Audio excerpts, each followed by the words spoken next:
Kia ora mai tātou te whānau, nau mai hara mai ki te Kaitaki Marakai, ko Rewai tēnei. Welcome everyone, this is Rewai here of Kaitaki Marakai Backyard Gardens, project here that we're running here in Northland in regards to encouraging whānau to get back into their gardening and food security and sustainability. I'm just going to do a bit of a canvas showing what my backyard looks like in winter time, and I've actually got a hui coming up on the 29th of August. It's my verification of my Hua Parakore kaupapa that I've been going through for the last couple of years, 3 years, and Te Waka Kaiora are coming up and having a look at our gardens and passing on my tohu. So if you're around on the 29th and you've had involvement with us in the past, we'd love to have you with us to celebrate together, because this has been a community project. As there's been people that have come in and out and done workshops and so forth. Love to have you come and join with us. I'll put up some more details on the comments below around that. But yeah, here's what my state of my backyard garden is. And you know, it's spring and summertime, it's never perfect like you have it when it's that time. Here's what it looks like in winter. And so there's that garden over there, heaps of periperu and kumara. There's my strawberry mara. I'm working currently on my tāpapa, so that's where my kumara, that's what I did last week or 2 weeks ago, harvest that. My bananas are looking a little bit sketchy, and that's because it's cold. You know, it's cold and those things hold a lot of water, and so the frosts come by, and that's what all that browning is. So it's just part of the cycle of life we go through. I trimmed back my my fijoas in order that I let the sun in, but it's about 11 degrees currently at the moment, 10 degrees, and so my hands are freezing ears. But this is part of the gardening experience. It doesn't look as flash, it doesn't look tidy, it doesn't feel good. Look at my worm farm. I'm actually doing some mahi today here. I'll be feeding these. Got to get my chipper out and alters all the trees, so I'll chip all those up and put them into that corner over there. But those are the types of things that we have to contend with. We have to deal with weeds, we have to, you know, bring the weeds back under discipline. We've got to make sure we keep planting and growing our kai that we've done over there. But you break it up into segments, little achievable elements that go along and help build success, you know. So last week we worked on the tāpapa, so this relates to my whakapapa value system, and put in good soil. And so in here I'll lay out my kumara I had stored, and I'll plant out some other vegetables here. I'm not sure what I'll put in there at the moment, but the idea being, and then I'll cover it with a polytarp type of thing, just to heat that area up, and then I'll use that the tupu that come through, and I'll plant those out. Yeah, but that's whakapapa, understanding the background and the sources and the resources, whether it's knowledge, who actually gave you that knowledge, whether it's seeds, who gave you that seed, where it's come from, what's the legacy of that seed. If it's like for me now, this is 4 years in a row that I've saved kumara and planting it, plant. But that started 4 years ago by getting some tupu from a local grower here in Kaikohe, and from that I've been able to maintain that branch and that type of kumara. I've also got some other kumara that's come from Tautoro, which is down the valley way, from Matua Mitai, and so I'll plant that probably on the other half just over there, and grow those kumara. But I've got things, you know, like these banana shrubs. They're from Josie's dad's orchard that he planted 30 years ago. And so what I did is I grabbed some pups from his mara and I've planted them out. And these are the pups here. See the pups? It's the daughter, it's the grandmother, granddaughters, and they will grow and produce bananas. So I'm expecting I'll have some bananas off this year, one lot of banana, and then I'll cut that out, the tupuna there, lay her down, and she'll feed these other pups. I don't need this to grow big. Like you'll see, there's some more pups around that one. I can replant those pups, and ideally, you know, this is a bit too cold, but ideally you'd want a wind tunnel or a glass house or a greenhouse where, particularly in this younger stage, if you're transplanting these pups, the environment conditions are nice and warm for them. That gives them the best chance to grow. So effectively they don't have this winter experience that we're feeling now. But it's a season. Some rosemary. These are planted out from the rosemary that I planted here. There's another lot there. There's another one over there. So the idea being is I got some cuttings from a local grower of these rosemary, and I've now got rosemary planted around my garden, and I'm making some more. When I was down the Linton last month, I grabbed some rosemary down there from the memorial area, and so I've got those sitting in water, and again I'll pot them out as it gets a bit warmer, and they will grow. So the idea being is that we not only grow rosemary from, so let's say we cut here, and then let's say if I cut that one, then I'll pull all those leaves off, keep those herbs, let them dry out by cooking, but that can be a new shoot. So rosemary, lavender, some of those other herbs, you can do that. And you propagate your own rosemary. And so what I'm trying to do is create a little bush line and become a bit of a marker, but it also allows this beautiful fragrance to aerate the air, to try to detract some of the negative bugs that come into the garden. That's me rosemary side of things.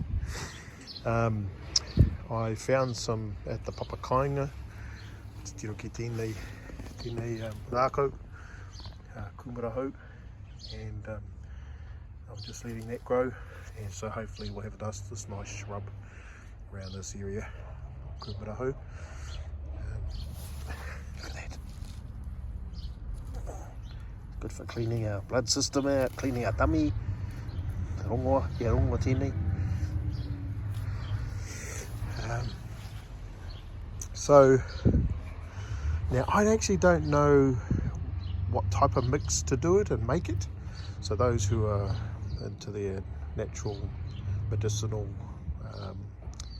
elixirs and so forth, it's an area that I have to learn, but I can grow the plants. And so at this stage of my journey of our gardening experience, is I can grow the kai, I can grow the rongoa, and so I'll plot out and so forth, but I don't necessarily know how to then take it. And for me, it's not necessarily my role, but what I am wanting to do is I'm wanting to set up conditions, whether it's on our Papakainga or places that I do gardening, that there are rongoa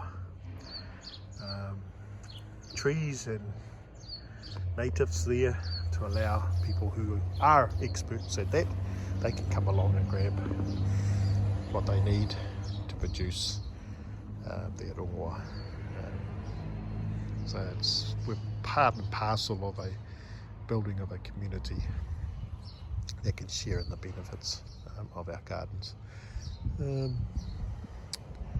Yeah, and it's looks rough, looks paru, looks weedy, but you know, last week I worked on that, and then I'll plant that out, get that starting moving. I'll do the same thing with my raised beds that I did on the other side there, and then I just work away.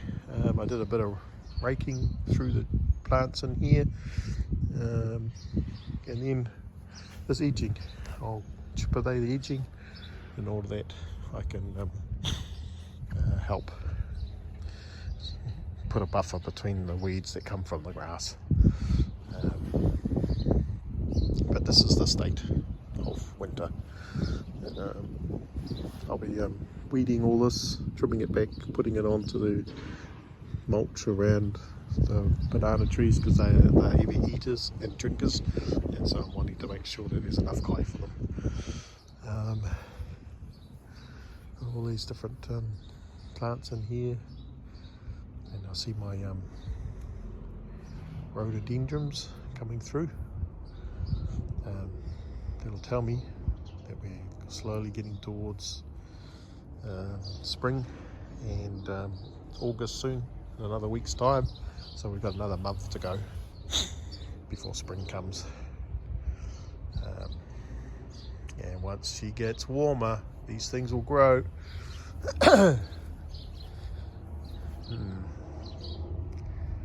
Lots of bugs eating away. There's always the things to contend with, isn't it? The snails getting in.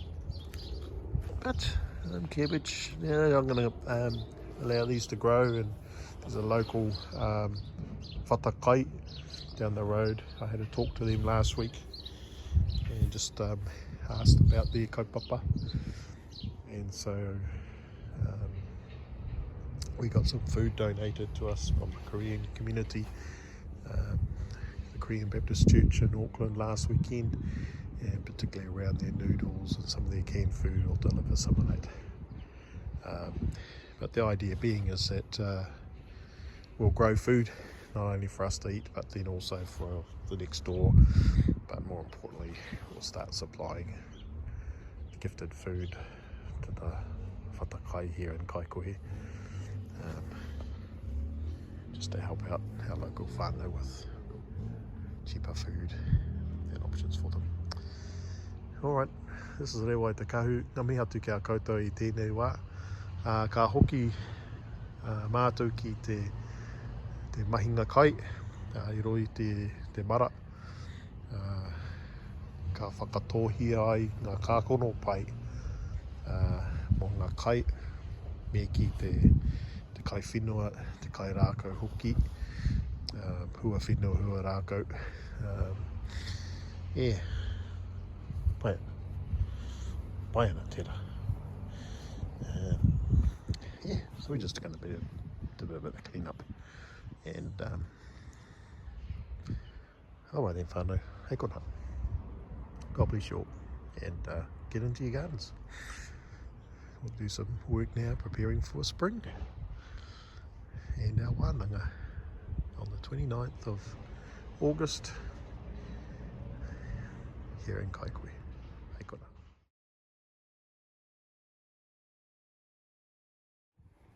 Hey, kia ora whānau, Rewai back here. I think I shared earlier in the month about some of the strategies I do in regards to multiplying my kai resources. So if you have a look at that turmeric, and you have a look at this ginger down here, see how they've actually overgrown their pots. And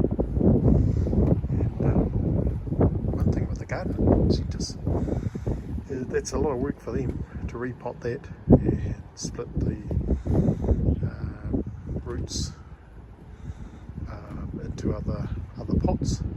So what they tend to do is they have them at kind of half price or cheaper that you can buy. And so what I'll do is I'll harvest what's inside each of those, either the turmeric or the ginger. I'll keep some, and then others that are starting to bud already, like this one's already started shooting up, I'll probably put that one back in an individual pot, and I'll keep this one, for example, and that'll be, see there's another one in there, see that one in there, so I'll probably repot those, and anything that has kind of nodes like that, but they'll last you ages, and then you've got your new supply. and you can either put them in a big pot like I've done in that one, and I'll just keep fertilising it, and then that'll grow and it'll turn out like that. Summertime, but yeah, same with the papaya. I've got some borage here, nitrogen fixes. I've got some wasabi as well. So you don't necessarily need to start from scratch. You can use existing plants and either split the potting or split the root system and create more pots for you, or you do cuttings, or if you've got friends who've got some, do the share around, sharing with each other. And that was the same with the strawberries, like over these strawberries over here. I made these pots by taking the runners and then dipping the runners into pots that had soil in it, and then once those runners got roots, then I cut the mother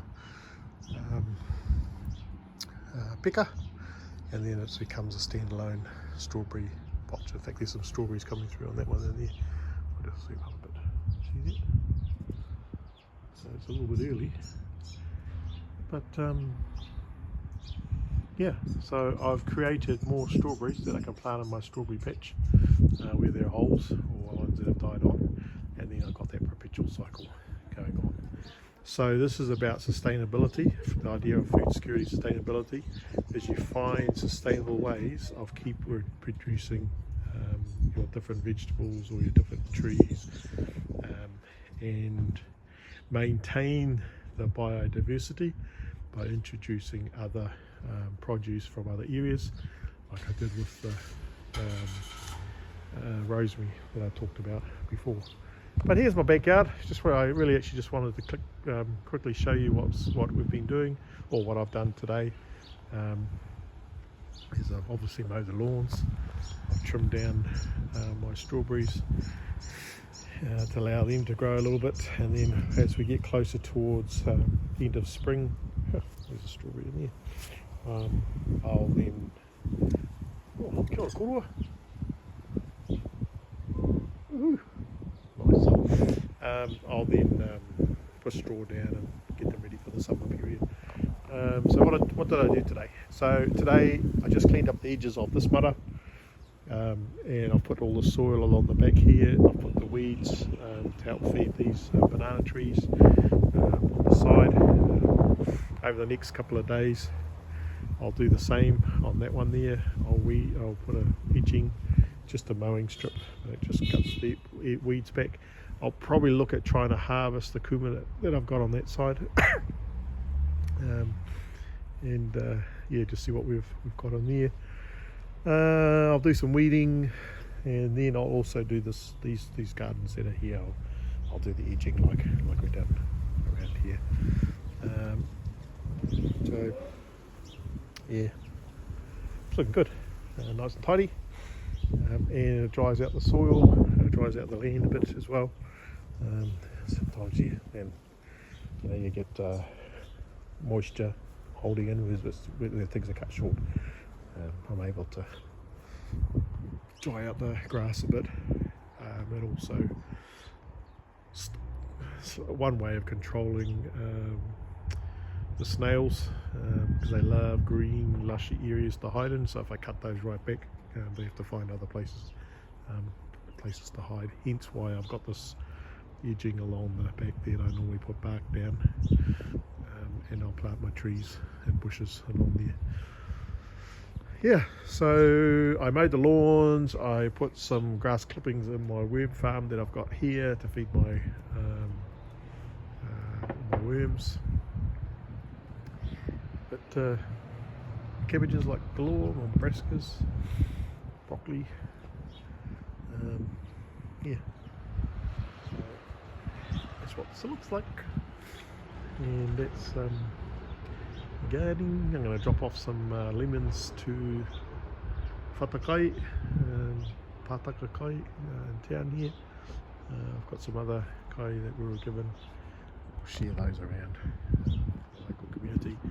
Hua Parakore or Whatakai here in Kaikohe is a social enterprise that makes food more affordable for whānau in the community, and so whānau can come in and they offer food on a points basis.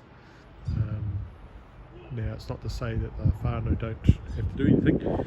Firstly, to qualify, we would go to Ngāpuhi Social Services and have an assessment there. Then, depending on the size of their family, they might pay $20 up to $50, and then that converts into points, and then they can go through and pick up kai. That's washing materials, food and vegetables, and that's what we'll start providing just to help out. And there's a number of different communities around, organisations, trusts that are helping them out. But we find we grow plenty, and so share it around a little bit. Again, I'll leave some details on that. So if you know of folk that are needing, and you're in the Kaikohe Northland area, you can refer folk to this organisation, and they can get some food resources for themselves. Yeah, that's a little bit of what we've done today, and that really just ends my mahi for Kaikohe Baptist Backyard Gardens. Josh and I will be working over at the Papakainga sometime this week. Piwai Weka Wekas arrived and started singing to us. And so there's two of them floating around. Yeah. Alright then. Okay. Ngā mea atu kia koutou e whānau. Hei kona.